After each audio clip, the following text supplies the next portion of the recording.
ఆంధ్రప్రదేశ్ ప్రభుత్వం మళ్ళీ ఇంకొక కొత్త పథకాన్ని అయితే ప్రారంభించడం జరిగింది. ఈ పథకం ద్వారా ఒక్కొక్కరికి 10 లక్షల రూపాయలు అయితే అందుతాయి. ఈ పథకానికి సంబంధించిన డీటెయిల్స్ అయితే మనం ఇప్పుడు ఈ వీడియోలో క్లియర్గా చూద్దాం. ఆంధ్రప్రదేశ్ ప్రభుత్వం మళ్ళీ ఇంకొక కొత్త పథకాన్ని అయితే ప్రవేశపెట్టింది. ఎవరైతే దేశం బయట ఉంటారో ప్రవాసాంధ్రుల కోసం వాళ్ళ భద్రతను దృష్టిలో ఉంచుకొని ఆంధ్రప్రదేశ్ ప్రభుత్వం ప్రవాసాంధ్ర భరోసా బీమా 2.0 అనే పథకాన్ని అయితే ప్రారంభించడం జరిగింది. ఏపీఎన్ఆర్టీసీ సొసైటీ ఆధ్వర్యంలో ఈ పథకాన్ని అయితే అమలు చేయనున్నారు. ఈ పథకాన్ని సీఎం నారా చంద్రబాబు నాయుడు గారు దుబాయ్ పర్యటనలో అయితే ప్రారంభించడం జరిగింది.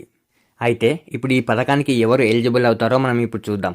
ఈ బీమా పథకం కింద ఎవరికైనా ప్రమాదవశాత్తు మరణం సంభవించినా లేదా శాశ్వతంగా వాళ్లకు అంగవైకల్యం సంభవించినా కూడా వాళ్ళ కుటుంబానికి 10 లక్షల రూపాయల వరకు ఆర్థిక సాయం అయితే ప్రభుత్వం అందిస్తుంది. అంటే ఎవరైతే 18 సంవత్సరాల నుండి 60 సంవత్సరాల మధ్య వయసు ఉన్న వాళ్ళు విదేశాల్లో పనిచేస్తుంటారో వాళ్ళు ఉద్యోగం కోసం కావచ్చు, లేదా వలస కార్మికులు కావచ్చు, లేదా విద్యార్థులు కావచ్చు, ఇలా ఎవరైనా సరే 18 సంవత్సరాల నుండి 60 సంవత్సరాల మధ్య వయసు ఉన్న వాళ్ళు విదేశాల్లో పనిచేస్తున్న వాళ్లకు ఈ పథకం అయితే వర్తిస్తుంది. అయితే ఈ పథకానికి ఒక చిన్న ప్రీమియం తీసుకోవాల్సి ఉంటుంది. ఎవరైతే ప్రవాసాంధ్రులు ఉంటారో వాళ్ళు 3 సంవత్సరాలకు గాను కేవలం 590 రూపాయల ప్రీమియం అయితే తీసుకోవాలి.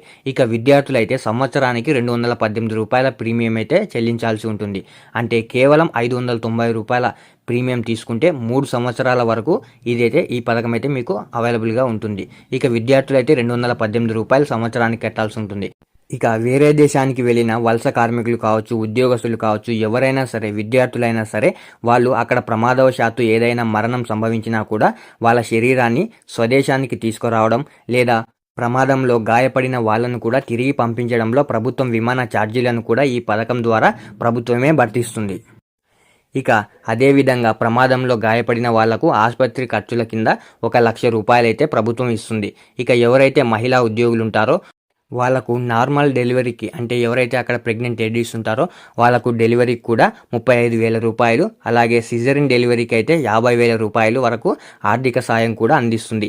ఈ పథకం కింద విద్యార్థులు విదేశాల్లో ప్రమాదానికి గురై చదువు కొనసాగించలేకపోతే వాళ్ళను, అలాగే వాళ్ళతో ఉన్న వాళ్ళను కూడా స్వదేశానికి తిరిగి తీసుకురావడానికి కూడా విమాన ఛార్జీల సాయం కూడా అందిస్తుంది.